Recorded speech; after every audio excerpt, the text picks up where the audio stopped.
प्रशांत किशोर ने कहा कि बिहार के लोगों को नेताओं की बात सुनने के बजाय अपने बच्चों के फ्यूचर की चिंता करनी चाहिए।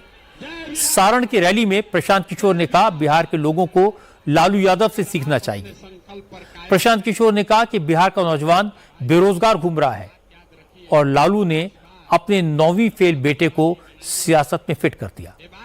अब उसे चीफ मिनिस्टर बनाने की कोशिश कर रहे हैं। इसलिए बिहार के लोगों को लालू के बेटे के नहीं अपने बच्चों की चिंता करनी चाहिए। बच्चों का चिंता क्या होता है, एक बार आप लालू जी को देखिए, लालू जी से सीखिए।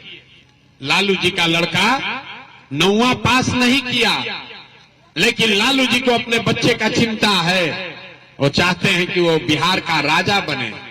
हम ये बात कहिला तो कुछ आदमी के बुझाता कि हम लालू जी की शिकायत करता नहीं। अरे ना भाई, हम तो लालू जी की तारीफ कर रहे हैं। लालू जी इतने अच्छे बाप हैं, लड़का 9वां नहीं पास है, लेकिन चाहते हैं कि हमारा लड़का बिहार राजा बने।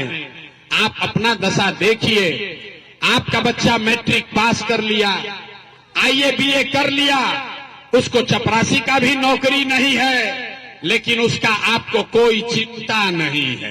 तो आपका बच्चा नहीं भोगेगा तो कौन भोगेगा रे भाई? यही बात बताने आए हैं। ठीक लागे तो सुधरी, और ना सुधरे के मन होके तो जैसे जीवन चलता वैसे चलाई। प्रशांत किशोर इसको नहीं सुधार सकता है। एक प्रशांत किशोर को छोड़िए, 10 प्रशांत किशोर आ जाएंगे तब भी बिहार नहीं सुधर सकता है। जब तक आप नहीं सुधरिएगा तब तक कोई इसको सुधार नहीं सकता है, कोई नहीं सुधार सकता है। इसके बाद प्रशांत किशोर ने नीतीश कुमार पर हमला किया। प्रशांत किशोर ने कहा वो दावे के साथ कह सकते हैं कि नीतीश कुमार का न दिमाग काम कर रहा है, न शरीर उनका साथ दे रहा है। ऐसे आदमी के हाथ में बिहार की कमान बिल्कुल नहीं होनी चाहिए।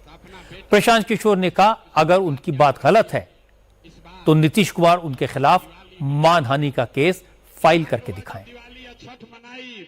जिस सरकार का मुखिया शारीरिक और मानसिक तौर पर उस पद के लिए फिट नहीं है तो यही होगा। मान लीजिए कि आप सेना में लड़ने गए हैं और आप फिजिकली फिट नहीं हो तो आप लड़ पाएंगे? बिहार के मुख्यमंत्री के तौर पर नीतीश कुमार शारीरिक और मानसिक तौर पर फिट नहीं है उस पद पर रहने के लिए। और ये बात हम डंके की चोट पर कह रहे हैं, कैमरे पर दावा कर रहे हैं कि अगर है दम तो मेडिकल सर्टिफिकेट जारी कर दीजिए। तो लोग हम कोई किसी पर इल्जाम लगाते हैं तो कहता है कोर्ट में ले जाएंगे। हम नीतीश कुमार में दम है तो हमको कोर्ट में ले चले कि वो मानसिक तौर पर स्वस्थ है। हम कह रहे हैं कि मानसिक तौर पर ये आदमी स्वस्थ नहीं है, गंभीर बीमारी इनको है। और अगर हम गलत बोल रहे हैं तो हमको कोर्ट में ले चलिए, मानहानि कीजिए, हम पर केस कीजिए। नीतीश कुमार गंभीर मानसिक बीमारी से जूझ रहे हैं। वो मुख्यमंत्री पद पर रहने के स्थिति में नहीं है। जिस व्यक्ति को प्रधानमंत्री का नाम भूल जा रहा है जो व्यक्ति, उसको आप समझ रहे हैं कि वो बिहार की समस्याओं को निपटाएगा। प्रशांत किशोर का एडवांटेज ये है कि उनका कोई बैगेज नहीं है, राजनीति में उनका कोई ऐसा रिकॉर्ड नहीं है जिस पर लोग सवाल उठा सकें। वो एक नया चेहरा है, पढ़ा लिखा चेहरा है और शायद ये बिहार के लोग इसको अपना समझेंगे।